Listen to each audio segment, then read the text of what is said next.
তাইলে পরিষ্কার ভাষায় বলবো, শেখ হাসিনাকে ভারত থেকে বের করে দাও, শেখ হাসিনাকে ভারত থেকে প্রত্যাহার করো।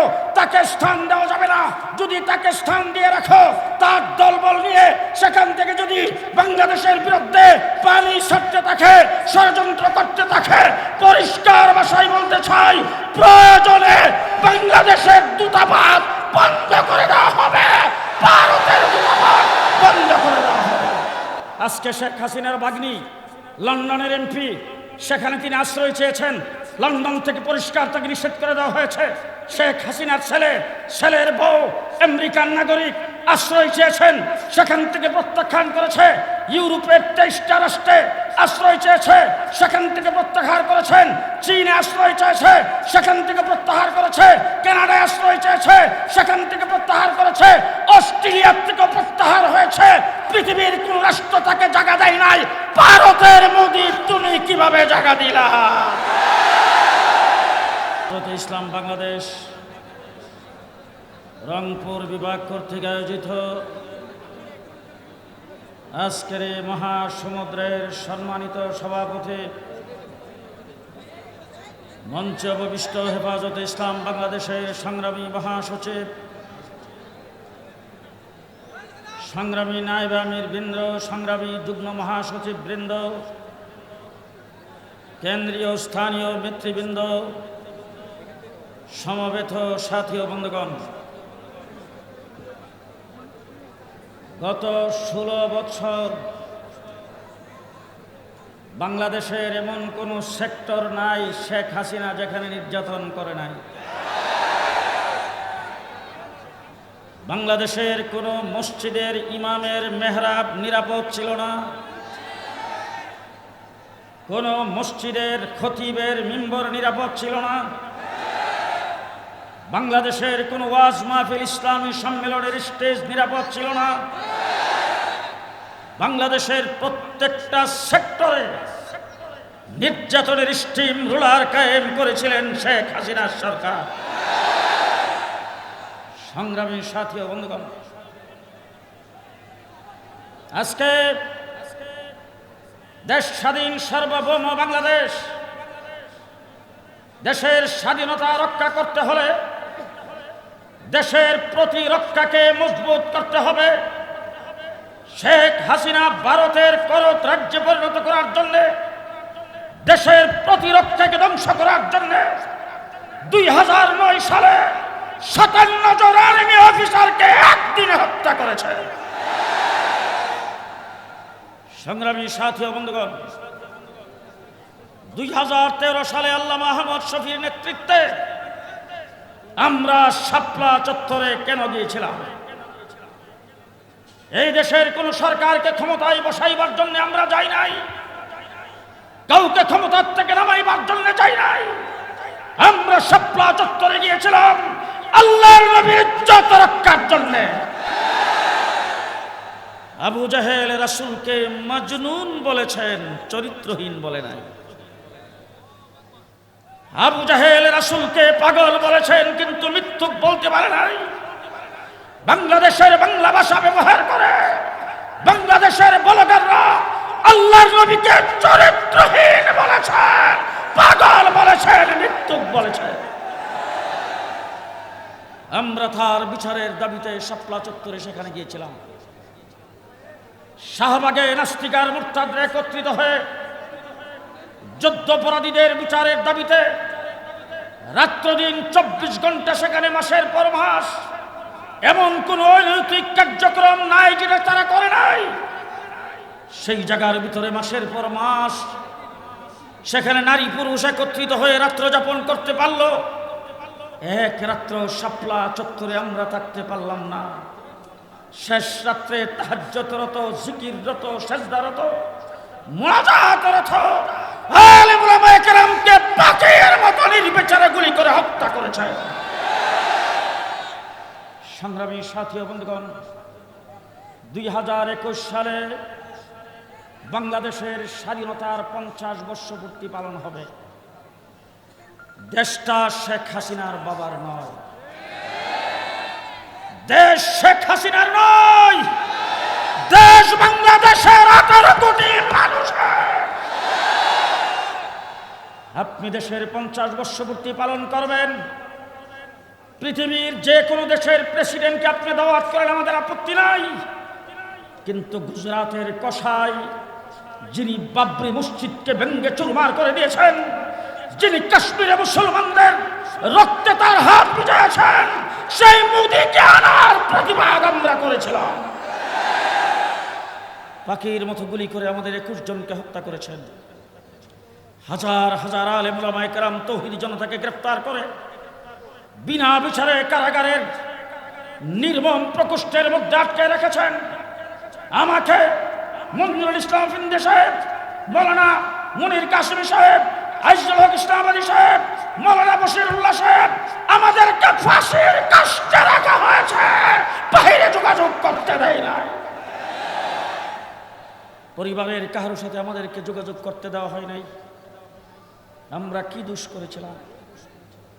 মামলা আমাদের বিরুদ্ধে হলো, শত শত গ্রেফতার আমাদেরকে করা হলো, রক্ত আমাদের জড়ানো হলো, 21 জনকে পাখির মতো গুলি করে হত্যা করা হলো, বৎসরের পর বৎসর আমাদেরকে জেলে আটকে রাখা হলো। 2024-এর 5ই আগস্ট বাংলাদেশের নতুন স্বাধীনতা দিবস। আজকে রংপুরের প্রত্যেকটা মানুষকে আমি ধন্যবাদ ও মোবারকবাদ জানাতে চাই। আবু সায়েদ 2 হাত উঁচু করে বুক পেতে দিয়েছেন, গুলি করে আমার বুক যাত্রা করে দিতে পারো, তবু বাংলার স্বাধীনতার পতাকা উড্ডীন করে ছাড়ব। এক আবু সায়েদের রক্তে বাংলাদেশের স্কুল, কলেজ, ইউনিভার্সিটির, মাদ্রাসার ছাত্রদেরকে রাস্তায় নামায়া দিয়েছেন শিশাডালা প্রেসিডেন্ট। সংগ্রামী সাথী ও বন্ধুগণ, শেখ হাসিনা বাংলাদেশ থেকে ভাগবার আগে তিনি নাকি বাংলাদেশের সেনাবাহিনীর প্রধান, পুলিশ প্রধান, নৌবাহিনীর প্রধানদেরকে বলেছিলেন, আমি তোমাদেরকে এত পদোন্নতি দিয়েছি, আমি তোমাদেরকে এত সুযোগ সুবিধা দিয়েছি, এখন আমার কাছেও যেন কেউ না আসতে পারে, তাদেরকে ঠেকাও। তারা পরিষ্কার জবাব দিয়েছেন, ম্যাডাম, যার গায়ে গুলি লাগবে সে নিচে পড়বে, তার পাশে যিনি আছেন তিনি 1 কদমও পিছপা হবে না। ছাত্র জনতাকে ধন্যবাদ জানাই। আমার বন্ধুগণ, ছাত্র জনতা শুধু দেশ স্বাধীন করে নাই, দেশ স্বাধীনের পরে এই দেশের পুলিশ বাহিনী, পেটুয়া বাহিনী, আওয়ামী পুলিশ বাহিনী, আওয়ামী পুলিশ লীগ, তারা কাজ থেকে অব্যাহতি দিয়েছেন। তারা বাড়িঘর ছেড়ে, অফিস আদালত ছেড়ে যখন চলে গিয়েছেন, রাস্তাঘাট যখন ফাঁকা হয়েছে, আমার দেশের ছাত্র জনতা দেশ পাহারা দিয়েছেন, ট্রাফিকের কাজও করেছেন। আমরা স্কুল, কলেজ, ইউনিভার্সিটি ও মাদ্রাসার ছাত্ররা মিলে দেখায় দিয়েছি, তোমরা সামনে যদি এমন কেউ অব্যাহতি নেও, দেশ আমরাও চালাইতে পারি। সাধু সাবধান, 15 বৎসর অনেক কিছু করেছ, সেদিন ভুলে যাও, সেদিন ভুলে যাও। নতুন বাংলাদেশ স্বাধীন হয়েছে, নতুন বাংলাদেশ স্বাধীন হয়েছে। 7 জন লোকের মৃত্যুতে যদি 21শে ফেব্রুয়ারি ভাষা দিবস পালিত হতে পারে, 71-এ মুক্তিযুদ্ধ করে পাকিস্তান হানাদার বাহিনীর থেকে দেশ স্বাধীন করে যদি স্বাধীনতা দিবস পালিত হতে পারে, আগামী দিনে 5ই আগস্ট 2024 নতুন স্বাধীনতা দিবস পালিত হবে। স্বাধীনতা দিবস পালিত হবে। কে কে রাজি আছেন হাত তুলে দেখান।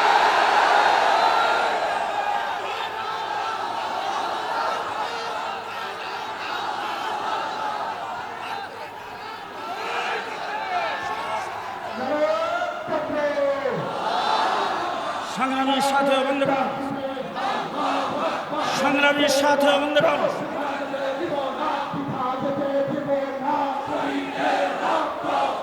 সংগ্রামীর সাথী ও বন্ধুগণ, আমাদের দেশের মন্ত্রী, মিনিস্টার, সরকারি বাহিনীর লোকজন কথাই বলতেন শেখ হাসিনা তাহাজ্জুদ পড়ে।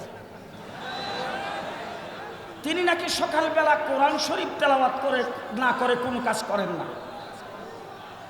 আমি একটা জিনিস চিন্তা করে বুঝে পাই না, ইসলামের জন্য শেখ হাসিনার দরদটা হবে কেন? তার একমাত্র সন্তান আপনাদের এই রংপুরেরই সওয়াল। বিয়ে করেছেন খ্রিস্টান, তার একমাত্র বোনের ঘরের ভাগ্না। বিয়ে করেছেন খ্রিস্টান, তার একমাত্র বোনের ঘরের ভাগ্নি বিয়ে বসেছে একজন শ্বেতাঙ্গের কাছে। ওলামায়ে কেরাম এখানে আছে, যদি কোনো হিন্দু বুদ্ধ খ্রিস্টানের কাছে কেউ বিয়ে বসে, এটা কি বিয়ে হয় না ভাড়া দেওয়া হয়? কথা আসতে বলেন কেন? শেখ হাসিনা কি জন্য ইসলামের জন্য দাঁড়াতে হবে? আজকে শেখ হাসিনার ভাগ্নি লন্ডনের এমপি, সেখানে তিনি আশ্রয় চেয়েছেন, লন্ডন থেকে পরিষ্কার তাকে নিষেধ করে দেওয়া হয়েছে। শেখ হাসিনার ছেলের বউ আমেরিকান নাগরিক আশ্রয় চেয়েছেন, সেখান থেকে প্রত্যাখ্যান করেছে। ইউরোপের 23টা রাষ্ট্রে আশ্রয় চেয়েছে, সেখান থেকে প্রত্যাহার করেছেন। চীনে আশ্রয় চেয়েছে, সেখান থেকে প্রত্যাহার করেছে। কানাডায় আশ্রয় চেয়েছে, সেখান থেকে প্রত্যাহার করেছে। অস্ট্রেলিয়ার থেকে প্রত্যাহার হয়েছে। পৃথিবীর কোন রাষ্ট্র তাকে জায়গা দেয় নাই। ভারতের মোদি তুমি কিভাবে জায়গা দিলা? এর দ্বারা বোঝা গেল 15 বছর যে সন্ত্রাস করেছেন তার সাথে তুমিও জড়িত।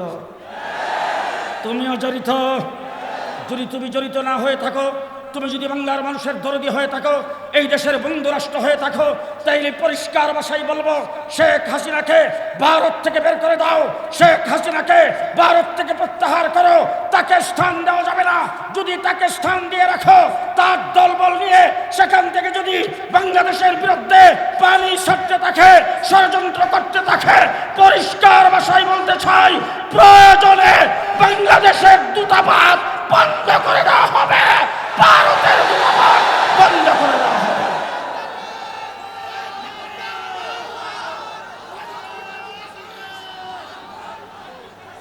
সংগ্রামী সাথী ও বন্ধুগণ, আরেকটি কথা বলতে চাই। বাংলাদেশে অনেক সংগঠন ব্যান করা হয়েছে। জেলখানায় ছিলাম 2 বছর। জেলখানার ভিতরে একদিন আমাকে কুটি চালান করবে একজন মানুষকে আমার সাথে গাড়িতে উঠে এসে, উনি আমার পাশে এসে বলতেছে, হুজুর আপনি জেলখানায় আসছেন শুনে খুবই দুঃখ লাগছে। আজকে আপনাকে পাইছি, আমার কিছু ইতিহাস আপনার কাছে বর্ণনা করব। কাশিমপুর কারাগার থেকে নিয়ে তিনি ঢাকা কেন্দ্রীয় সেই কোর্ট পর্যন্ত আমার কাছে ইতিহাস বর্ণনা করেছেন। তিনি একজন কোরআন শরীফের প্রচারক। তাকে ধরে নিয়ে তার নামের একটা দল নিজেরা প্রশাসনে বানিয়েছেন। সেই দলের নাম হলো আল্লাহর দল। আল্লাহর দলের নিজেরা পুলিশেরা নিজেরা আল্লাহর দলের কিছু উদ্দেশ্য লক্ষ্য, যেটা দেশের জন্য ক্ষতিকর, যেটা সন্ত্রাসের সাথে মিল, এরকম কিছু করে দলটাকে ঘোষণা দিয়ে বেন করে তাদেরকে যাবজ্জীবন কারাদণ্ড দিয়েছেন। বাংলাদেশে এমন অনেক দল সন্ত্রাসের দায়ে যদি ব্যান হতে পারে, তাইলে আমি বাংলাদেশের এই সমস্ত ওলামায়ে কেরামকে সাক্ষী রেখে বলতে চাই, আওয়ামী লীগ 15 বছর, ছাত্রলীগ, যুবলীগ যেই সন্ত্রাস করেছে, সেই দল 1 নম্বরে ব্যান হবে, 1 নম্বরে ব্যান হবে।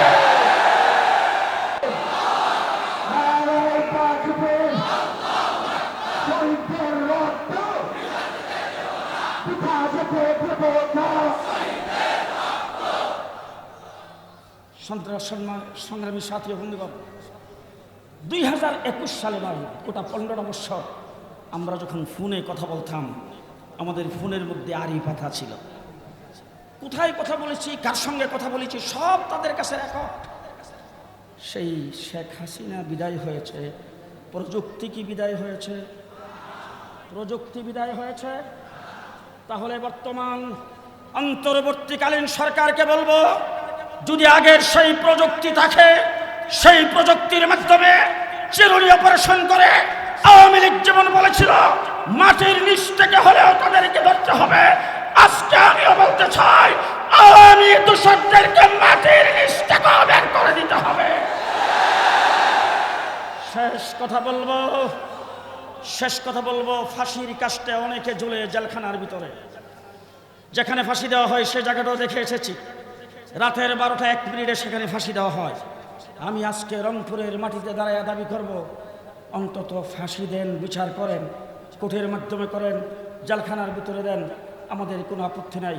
কিন্তু আবু সাইদের বুক যেই ব্যক্তি গুলি করে জাগজা করেছে, আর যেই শেখ হাসিনা স্বরাষ্ট্রমন্ত্রী ওবায়দুল কাদের, হাসান মাহমুদ, আর সেই আইনমন্ত্রী যাদের হুকুমে এই কাজটি করেছেন, তাদেরকে রংপুরের কোর্টের সামনে প্রকাশ্যে ফাঁসির কাষ্ঠে ঝুলাই দিতে হবে।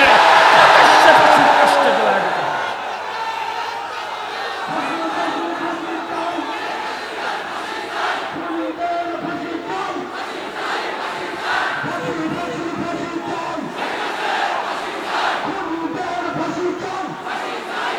সংগ্রামী সাথী ও বন্ধুগণ, বাংলাদেশের একটি রাজনৈতিক দলের বক্তব্যের দুইটি শব্দ আমার দৃষ্টিগোচর হয়েছে। আমি দুইটি শব্দের ব্যাপারে কিছু না বলে পারছি না। একটি রাজনৈতিক দল, নাম বলবো না, ওই রাজনৈতিক দলের প্রধান তিনি বক্তৃতায় বলেছেন আওয়ামী লীগকে মাফ করে দিতে হবে। 2 নম্বরে তিনি বলেছেন ভারতের সঙ্গে সুসম্পর্ক রাখতে হবে, তারা দুঃখ পায়, নারাজ হয়, এমন কাজ করা যাবে না। পরিষ্কার ভাষায় বলতে চাই, আপনার বক্তব্য আপনি প্রত্যাহার করুন। পরিষ্কার ভাষায় বলতে চাই, বাংলাদেশে আওয়ামী লীগের কেউ মাপ পাবে না। আজকে জিজ্ঞেস করতে চাই, আওয়ামী লীগ কি আপনাদের এখানে আছে? জি, 2024-এর 5ই আগস্টের পরে আমি তুলা রাশি দিয়া, বাড়ি সালাম দিয়া কাউকে পাই নাই। জেলখানার ভিতরে বলেছিলাম, জেলখানার ভিতরে যারা আমার সাথে অ্যারেস্ট হয়েছিল তাদেরকে বলেছিলাম এমন একদিন আসবে দাদা আওয়ামী লীগ করত, নাতি লজ্জাই বলবে না। আজকে সে অবস্থার সৃষ্টি হয়েছে কিনা? আরো জোরে বলেন, আরো জোরে বলেন। পরিষ্কার ভাষায় বলছি, বাংলাদেশে যদি সামনে নির্বাচন হয়, নির্বাচনে যদি কোনো পাইধারা করে নৌকা মারখানিয়া কেউ আসে, নৌকাকে বুড়িগঙ্গায় ভাসায় দিতে হবে, ভাসায় দিতে হবে, ভাসায় দিতে হবে। ধন্যবাদ জানাই রংপুরবাসীকে, ধন্যবাদ জানাই মৌলানা ইদ্রিস আলীকে, ধন্যবাদ জানাই মৌলানা ইউনুস সাহেবকে এবং তার সহযোগীদেরকে আজকের এই সমাবেশ উপহার দেওয়ার জন্য। রংপুর বিভাগে হেফাজতে ইসলাম, মজবুত, শিশাডালা প্রাচীরের মতো সংগঠন হবে। প্রত্যেকটা জেলায় জেলায় শানের সালাত সম্মেলন হবে। নাসরুম মিনাল্লাহ, ফাতহুন করিব, ওয়াবাশশিরিল মুমিনিন। হযরত মাওলানা মামুনুল হক সাহেব পুলিশ লাইনের কাছে আওয়াজ শুনতেছেন, আপনারা একটু মেহেরবানি করে রাস্তাটা ক্লিয়ার করে দেন, রাস্তা ক্লিয়ার করে দেন। শুনেন শুনেন শুনেন, মাইকের আওয়াজ যতটুকু পর্যন্ত শোনা যাচ্ছে আপনারা রাস্তা ক্লিয়ার করে দিবেন। তার গাড়ি আটকাবেন না, তার সঙ্গে মুসাফা করার জন্য কেউ চেষ্টা করবেন না। তিনি এখন স্টেজে উঠে বক্তব্য রাখবেন, তাড়াতাড়ি তাকে আসার ব্যবস্থা করে দেন।